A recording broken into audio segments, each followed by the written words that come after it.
Hello, everyone, and welcome to another episode of the Hook Turn podcast with my very good friend Sanviv Ahmed, and a very warm day today in Melbourne. How's the weather in Sydney?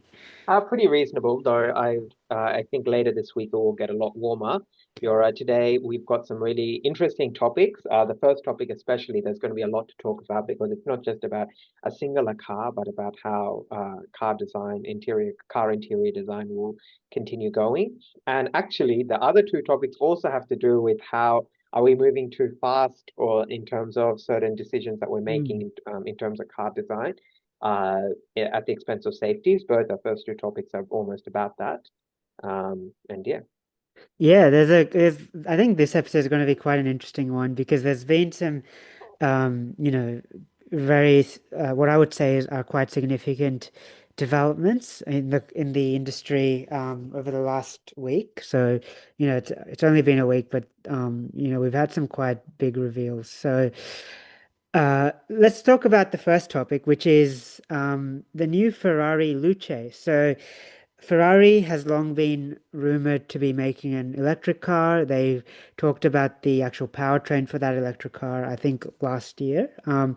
And this week we found out a lot more details about, well, firstly, the name, Luce, which is Italian for light, and also the interior.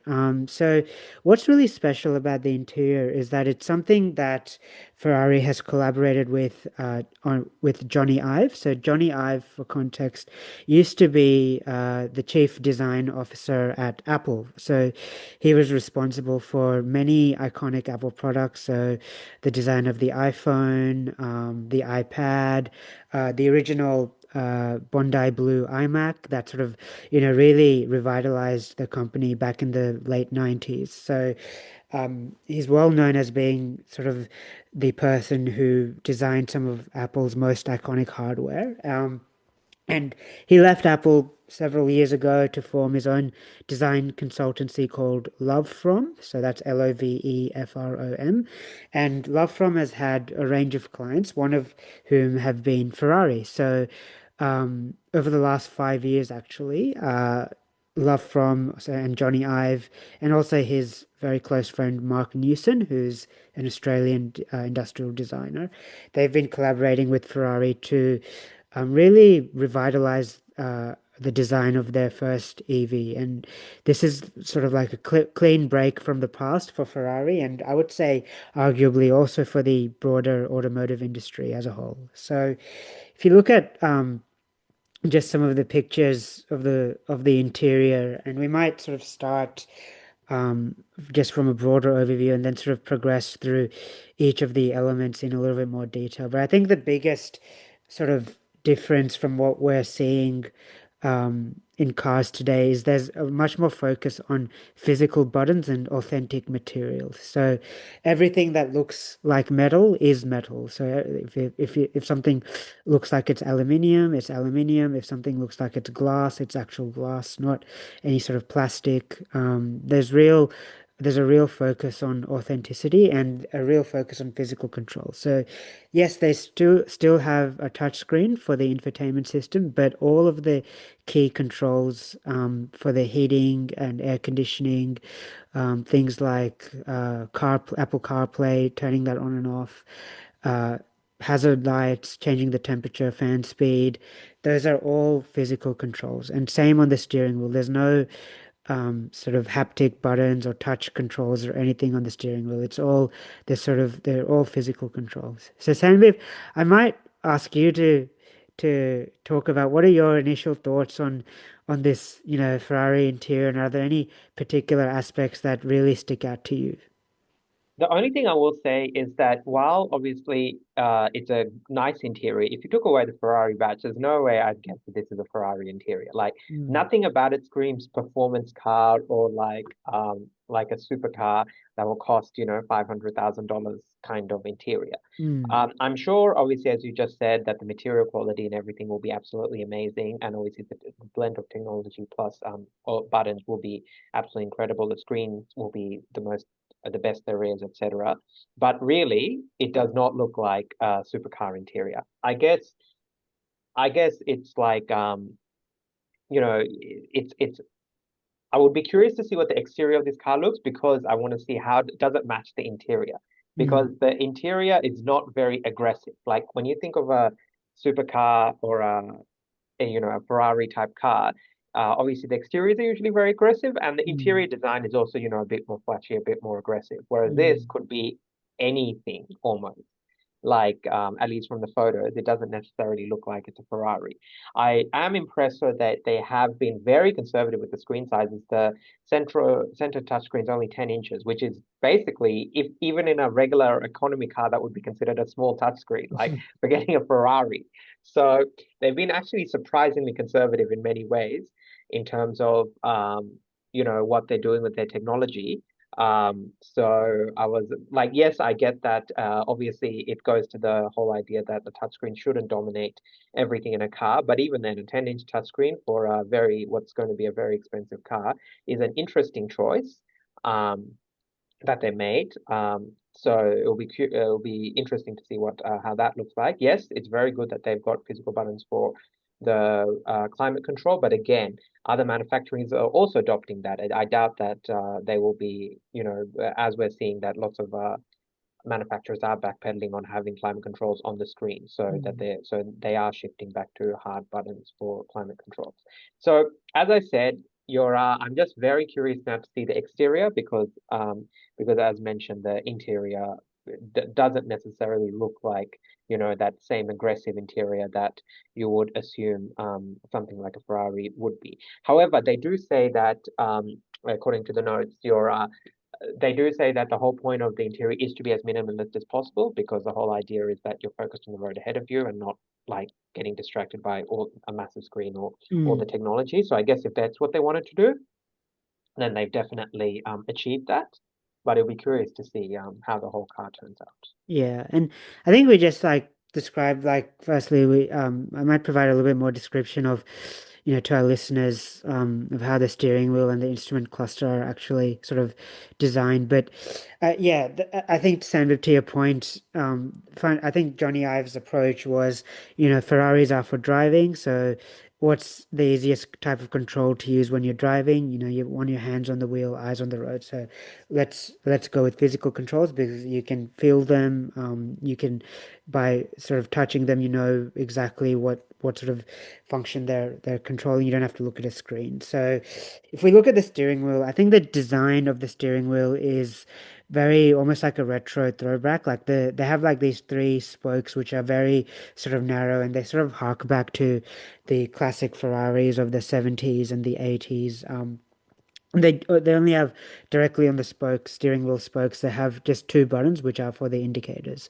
Then you have below that you have two sort of rotary switches. So one of them is what is similar to what has always been Ferrari's Manettino switch, which sort of controls like the essentially what the drive modes and suspension controls and those sorts of things. So in some of Ferrari's more recent models, like the SF90, that actually became a touch sensitive button, but they've reverted back to physical controls now for that. So, and then you have another rotary switch, which I believe controls the torque and the power output. So you have two sets of rotary switches. They're almost symmetrical, which is a sort of aesthetically pleasing design. Um, and you look at the instrument cluster. Now, instrument cluster is actually very interesting because Ferraris, like all of like the very recent Ferraris, they've had a very sort of cocooned digital instrument cluster. So they've had this huge 16-inch screen that's all just like one giant LCD, and very sort of laggy and so on. Now, what Ferrari has done here is that they've gone with it's an interesting approach, but they've gone with two OLED displays. So they have one OLED display that has three sort of cutouts, and in each cutout they've put in a circular OLED display within the larger OLED display that's cut out. So they worked with Samsung to design this sort of very sort of bespoke OLED technology. And the reason why they've done that is they want to create a little bit of parallax, so it looks very analog, and even though it's digital, it looks very sort of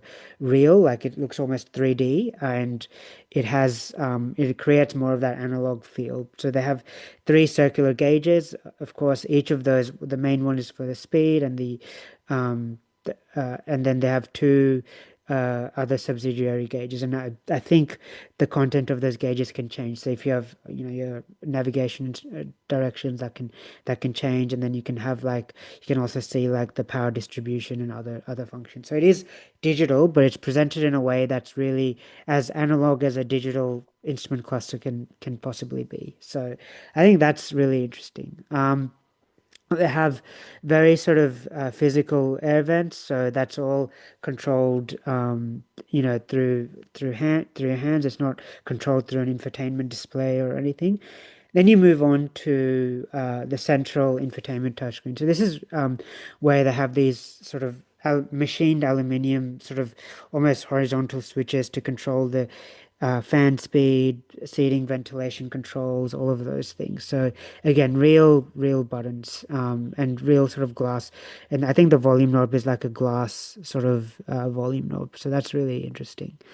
And what's more interesting is that they have this big sort of bar on the touchscreen, and that can actually swivel. So that sort of reminds me of some of the earlier sort of iMacs, which were on like a hinge, and you could swivel the direction. This is sort of like, or almost reminds me of some of those earlier iMacs. So you can swivel. There's this bar that, like this solid metal bar, that allows you to swivel the display towards the passenger, or you can swivel it towards the driver. So depending on what you're sort of, if the passenger wants to see what's happening, they can swivel it towards them. So that's really interesting.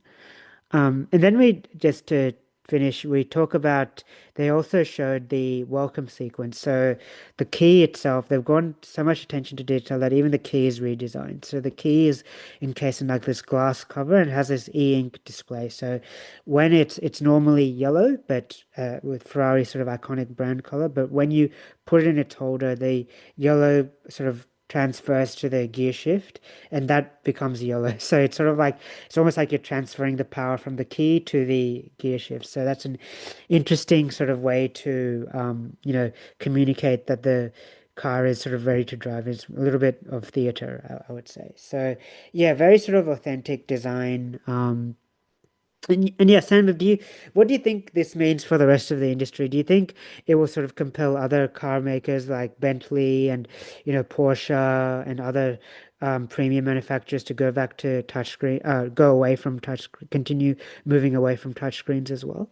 Well, the one thing I just realized, well, not just realized, but yes, they've got buttons for indicators, which I thought that the Tesla Model 3 showed wasn't necessarily popular Mm, among many customers. So it's interesting that while they're trying to go for as unobtrusive as possible, I imagine that, I mean, again, it's probably something you'd get used to, but yeah. it's interesting that that's something new that they've sort of kept. I don't. I think that Bentley and certainly Rolls-Royce, those sorts of brands were never ever going to go a whole screen anyway, because that was never their sort of brand proposition. It was mainly just the integration of modern day technology with the more old school sort of things of really good material quality and fit in and really good fit and finish, etc. So I think, like I said, that the more mainstream economy brands, as we're going to speak about in that third topic, will, Mm. I suspect, while they'll pay some lip service to, okay, we'll bring back buttons and stuff, they will continue almost certainly sticking with touchscreens and stuff, because it is probably much easier for them to make it like make the interior look flashy while also still keeping to a reasonable budget in terms of how much it costs to manufacture. Whereas more premium brands, you will see, yes, have this more dual sort of approach where, yes, they will have touch screens, they will have digital instrument clusters, while still keeping the more traditional buttons and material quality there as well. Yeah.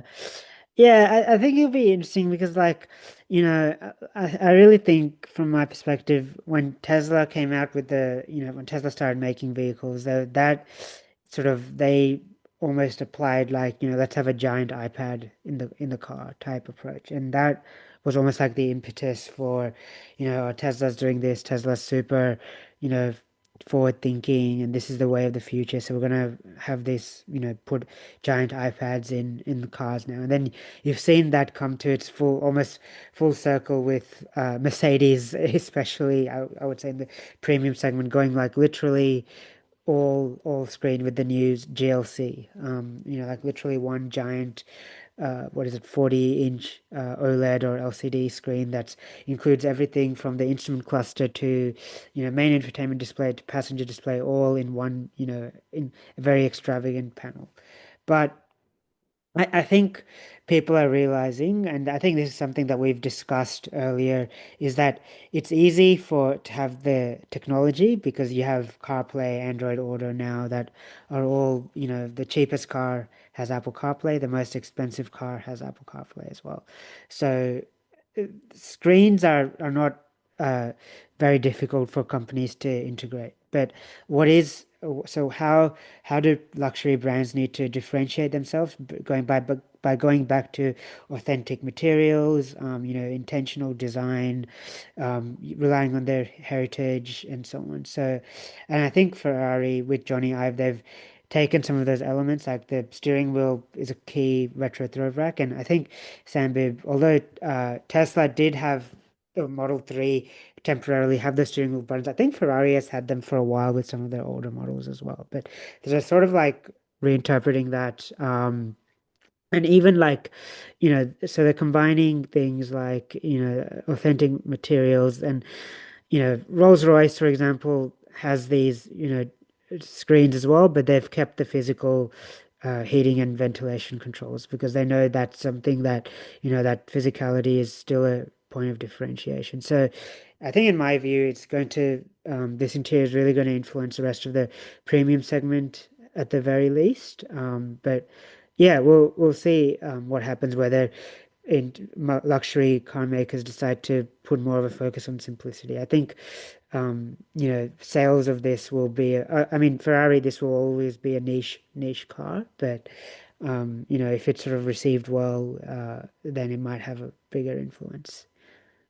Yeah, and I think one thing to just note, this is a niche thing, but something that I've just noticed looking at these pictures is the font they're using, which is very similar to the San Francisco font that Apple uses. So it's almost like, it's not officially having a relationship with Apple. It's just that Jony Ive used to be a designer at Apple, but the font that he has used is actually very similar to the font that Apple uses in a lot of its marketing materials and products as well. So yeah, a bit random, but interesting connection.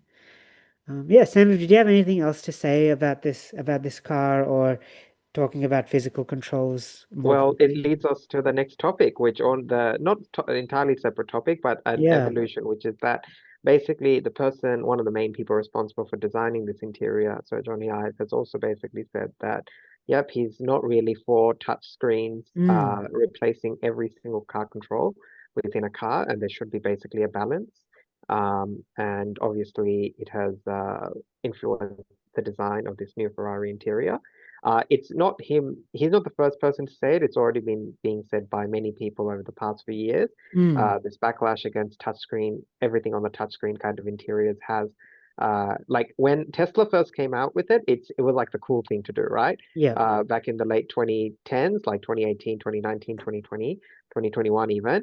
It was like Mm, the cool thing to do. If you have everything on the touchscreen, that's like, oh wow, everyone's super impressed. It's wow. But now it's you when you actually live with it, you're like, actually, it's more inconvenient than it is cool. It might be cool the first time, but it's yeah. not really, at least certainly for things like climate control. Oh, Uh, frustrating. the features that you use on a regular basis, it definitely is not appropriate. Yes, for infotainment stuff like GPS, like music and stuff, yeah, okay, fine, put that all on the touch screen. But certainly for climate control, you need the physical buttons, and that's what he's been saying. But again, we've already been seeing many car manufacturers revert and put at least some physical controls for their climate controls, at least shortcut buttons, so that even if the actual controls are on the touchscreen, there's a shortcut hard button that will take you straight there rather than having to jump through 1,000 menus to, change the temperature in your car. Yeah.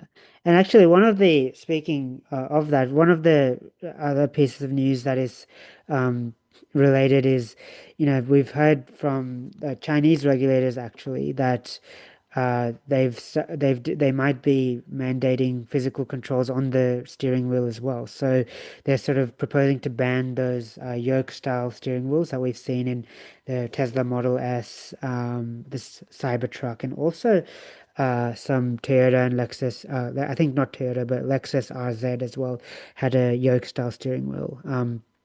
And the Chinese regulator, safety regulator, is proposing for safety reasons actually to mandate physical controls on the steering wheel. So I think, I think there is definitely a broader trend towards physical controls, and like we have things like Volkswagen with their ID range, especially the ID.3, which was very much maligned for having, these really silly haptic touch sensitive slider controls, and I think it was the same with the Golf 8 as well that came out before the facelift.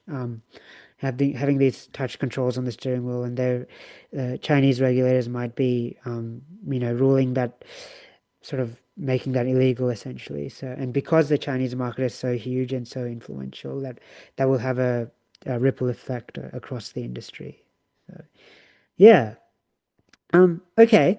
I think we might move on to our next topic, which is also to do with physical controls, but probably more on the exterior of the vehicle rather than the interior. So, this is some news coming out of Australia's safety regulator, which is ANCAP, and they're looking into banning what are we calling flush door handles, or flush electric only door handles. So this is and I believe this is both uh, this is on the exterior, but and potentially also ensuring that there's a clear physical mechanical handles in the interior as well. So on the outside, a lot of these electric vehicle manufacturers. So, everyone from BMW to I think Tesla sort of pioneered it, but Tesla, so BMW, Mercedes, lots of Chinese brands. What they have is these flush door handles, and they're sort of by flush, they're flush with the doors, so they don't stick out. And what that does is it has a minor impact, beneficial impact on aerodynamics. So um, it improves range slightly, and it also, I think, from a design perspective, it also looks cool. So, but what has happened is in the Chinese market, there's been some issues with I believe the Xiaomi SU7, which is sort of their Tesla, not Tesla, sorry, Porsche Taycan competitor. Having issues where the cars have crashed, and these flush door handles have failed, so people have remained trapped, and the rescuers haven't been able to take them, rescue them, and take the passengers out of the car, and they've ended up unfortunately dying. So I think there's been a few instances of that. And on the inside as well, a lot of these EV manufacturers are going with these electric door handles. So what that means, you push a button and then the door opens. And then they do sometimes have a mechanical backup, but it's often in some very hard to find location. Might be behind a trim piece on the door, or I think in Tesla's case, it's actually where on the lower door sills somewhere. So what they're saying is that they might, you're going to have a very much clearer mechanical backup on the inside as well if you have these electric door handles. So Sandra, do you have any initial thoughts on this? Do you think it's a good idea, or do you think we should stick with the flush door handles because they look cool? I think I totally understand why it makes sense, because obviously even if inside there's a mechanical override, Mm, if you're trapped inside and the locks on the outside basically don't work because the door handles are flush, then they can't yeah, no one can open it. Obviously, that is a safety issue.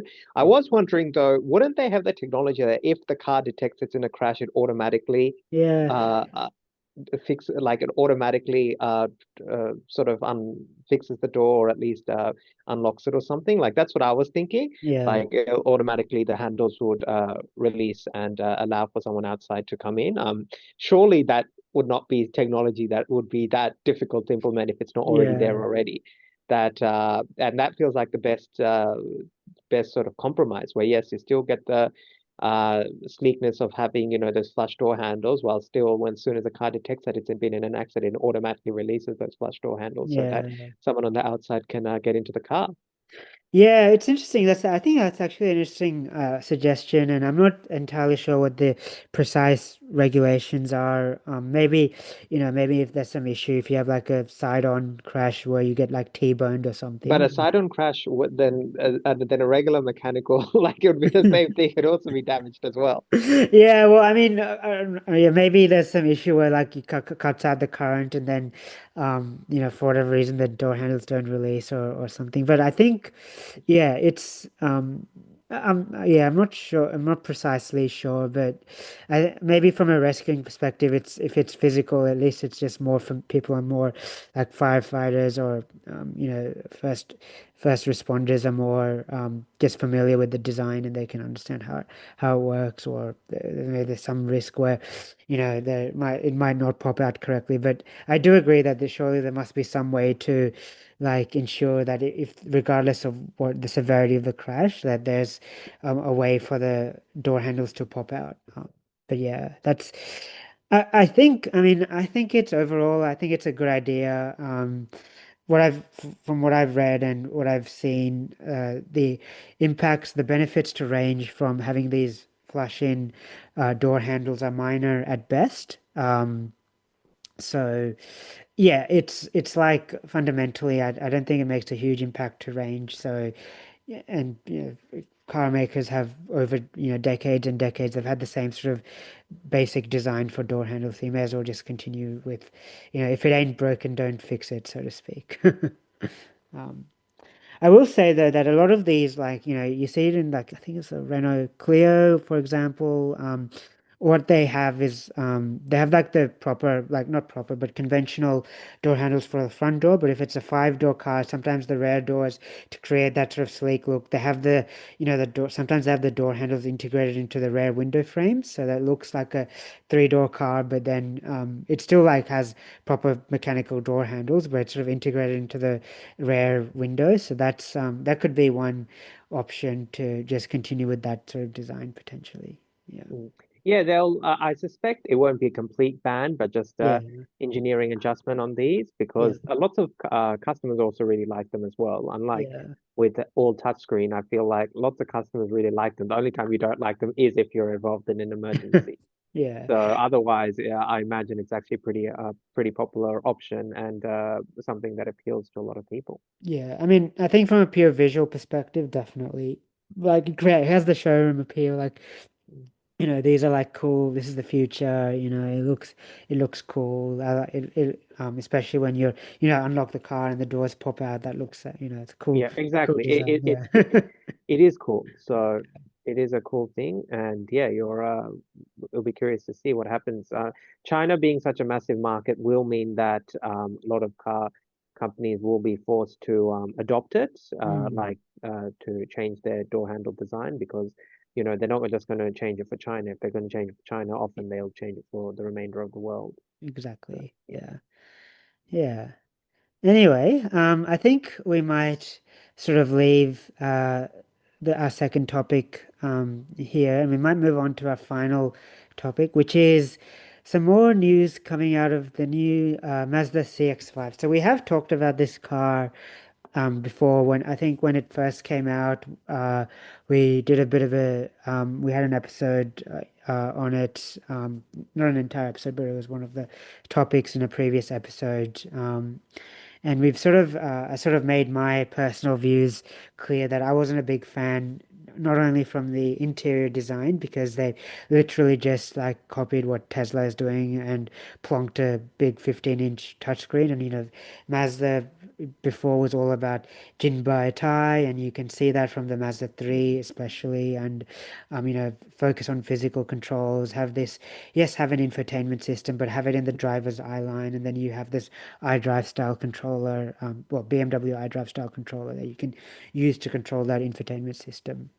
And now they've sort of just said, no, we're going to throw all of that in the bin. We think customers like, this big Tesla style touchscreen, so we're just going to follow the rest of the industry. And you've also seen it even with the powertrains. It's been pretty disappointing, honestly, because they've detuned the powertrain. They've gotten rid of the turbo, so they have this naturally aspirated powertrain. And then, yes, they've said they're coming out with a hybrid, but not until, I think, what was it, Sandra? 2027, 2028 or something? Yeah. So yeah, so really, like, I mean, this is really like not a, when you have rivals like the, RAV4 that's going to be on sale later this year, which comes from the start with a, very powerful plug-in hybrid option and hybrid powertrains, to see Mazda coming out with a new model that is literally carrying over the engine from before, but making it worse. That's quite, that's pretty disappointing, I think.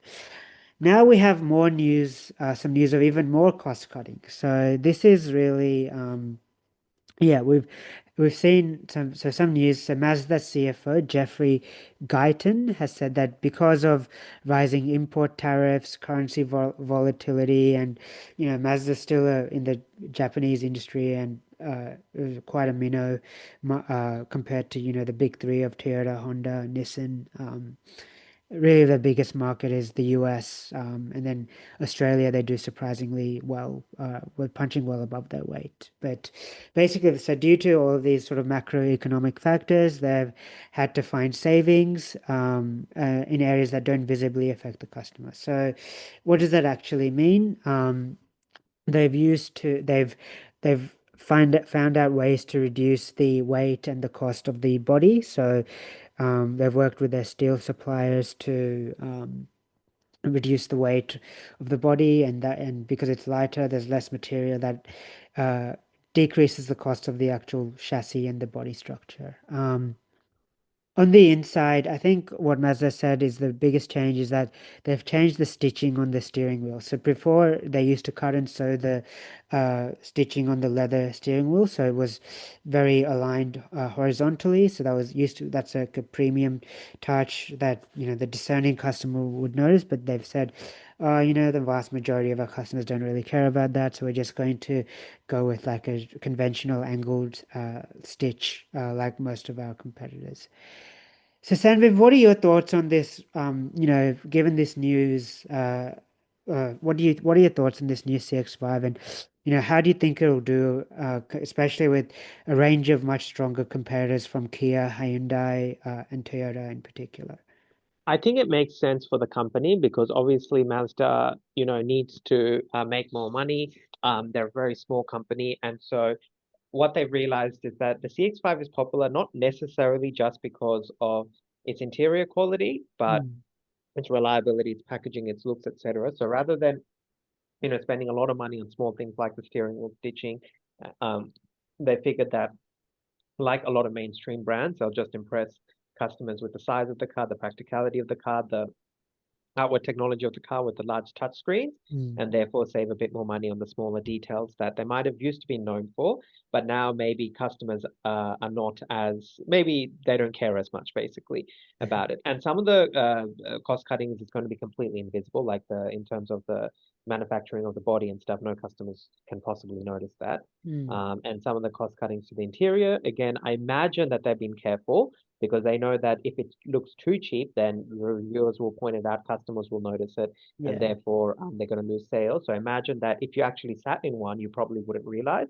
It's only for those people that are very detail oriented, they might realize. But the reality is for 90% of customers of the CX-5, most are not like going to be looking at steering or stitching on, is this real wood grain or they're not looking at that, right? They're looking at is this Mm, practical, is it safe, is it nice to drive, does it have the yeah. technology I want? And for that, it totally makes sense, especially given the CX-5 is Mazda's obviously highest selling vehicle. It Mm, it makes sense that they are going to have to try and maximize the amount of money that they make off each of these cars while still maintaining the showroom appeal. So I don't really think I think that, and it's probably why the CFO is freely admitting that as well. Like yeah. I doubt that they'd be publicly saying, "Oh yeah, new Mazda CX-5 is cheaper to make." Like if they weren't confident that actually 99% True. of customers will have no idea that it's costing less to make, right? Yeah. And I mean, it's very unlikely, but if it means that it comes at a more competitive price point than it otherwise would, that's even a better bonus as well.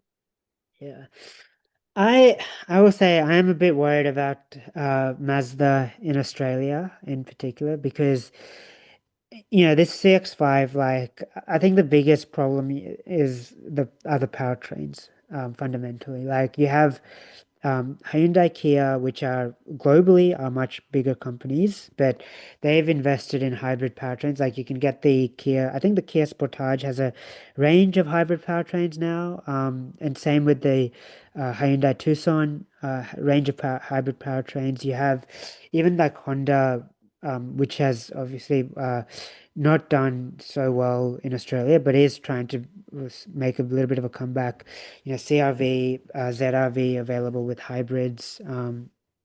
Toyota, of course, dominating hybrids as well. Then you have from the bottom, and you have all of these Chinese manufacturers, which really are offering like full battery electric vehicle options at what we expect the CX-5 price point will be. So I think, Mazda traditionally in Australia has been like the number two or number three brand. I think was it number two last year? I think it's held on to the number two spot I basically. believe so, unless the Ford's taken over. It's not Yeah, I think it's sort of like two, three, and four are like a very tight like three-way contest between Mazda, Ford, and Kia, I believe, because Kia has sort of overtaken Hyundai.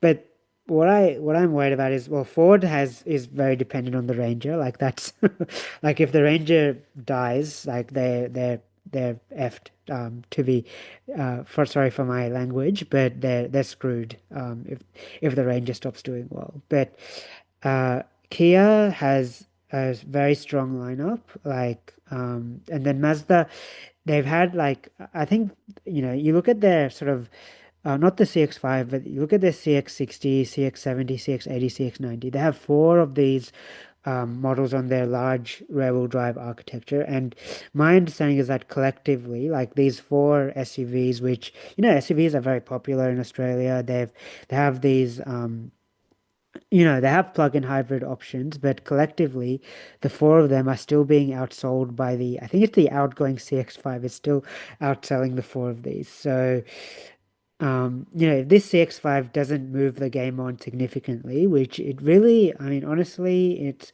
not really looking to, it's like the powertrain is worse.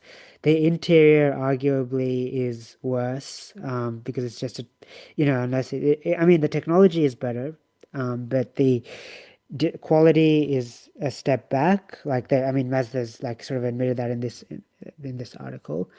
I am a bit, and the lack of hybrid options really, that's the biggest concern to me. Especially we have these emission standards in Australia. If the CX-5 sells really well, then Mazda, are likely to breach their emissions limit. So that's not good. Um, but they need a hybrid option to sort of keep up with their competitors, and that's not coming online until, you know, almost like 2 years from now. So that's what I'm really worried about with this car. So, Sam, how do you think, compared to like all of these rivals, and given this new information about Mazda trying to cut costs and keep prices low, well, where do you think the pricing will start, and how do you think it'll do against these Korean and Chinese rivals? its base model has to start in the low to mid 40s, definitely. It can't Yeah, start in the 50s yeah, because otherwise it just becomes unattainable for most people. yeah, I think the current gen, there's a model, the base model starts in the high 30s. It won't be yeah, that cheap, obviously, but yeah, there has to be a base model under 45K, definitely. yeah, And then the more expensive models can top up to low 60K. If they do that, then they'll be reasonably competitive because in Australia, Mazda does have a pretty good following. yeah, It'll be curious to see how they do in the rest of the world, but in Australia, I think they'll still be reasonably competitive. Yes, not having a proper hybrid might hurt them, but if it's cheaper than its main rivals like the RAV4, the CRV, the Tiguan, etc., then mm, I think it still has it's competitive because if it's priced in line ball with the Tucson, the Sportage in terms of its base models, where they also all start in the low 40s, then it can actually be a competitive yeah. car. Yeah, and I think like, Mazda is trying to position itself. as a premium brand, and this is somewhat ironic news as well, given that they're cutting costs. But I just worry fundamentally that they're not going to be able to offer a premium driving experience. Like we've already seen, the reputation has taken a bit of a hit with, like all the issues that the CX-60 has had, like when it came out, really badly tuned suspension, and they've had what did they have? Like I think they replaced the they offered like a free, like almost like a not a recall, but they offered to replace the rear suspension for free for like all customers, and they changed it again, and then now they've changed it. I think for the MY26 model year, they've made it even more softer. So and they had gearbox issues as well, on a very jerky gearbox, and they've tried to sort of refine that for the MY26 CX-60 as well. But I believe they're still having some issues. And CX-60 was positioned as a premium option, and they've put the 2.5 liter naturally aspirated engine from the CX-5. They've rotated it like basically 90 degrees into a longitudinal engine, longitudinal format, and then they've plonked it into the CX-60, into the base CX-60 Pure, and they've cut out a lot of the interior luxuries from that car as well, so just replaced it with like very hard plastic, lots of visible cost cutting in the interior. So, and this is just sort of the desperate bid to increase sales of the CX-60, which is, I don't believe, has met their expectations. So, yeah, let's see what happens with the CX-5, and Mazda more broadly. Sammy, if you were to give like a, yes or no answer, would you anticipate them remaining in the top five in 5 years' time? I think so because it's got Okay, such a massive range of SUVs, and okay, well, it's a big call. I don't think their brand loyalty will fade. And in Australia, we simply don't have the electric adoption that other countries do. Okay, So I think Mazda still will be in the top five. okay, wow, that's a big call. I'm not as confident as you are. I think they might be hanging on to fourth or fifth. I don't think they'll be second for much longer, if I'm being perfectly honest. Yeah, I'm not really confident in this new CX-5. I just think I don't know why you would, I mean, well, let's see what the pricing is, but if it's priced line ball with the RAV4, like, I don't see why you would buy this over the RAV4. Like, I would buy the new RAV4, especially with the superior powertrains. Mm. Okay. Look, I think we might call it there for this week's episode of the Hook Turn podcast. Look, thank you very much for listening. We really appreciate your patronage. Please feel free to like and subscribe to our show. We're on Spotify, Apple Podcasts, all the major platforms, and we're looking forward to talking to you next week. Thanks very much. Bye.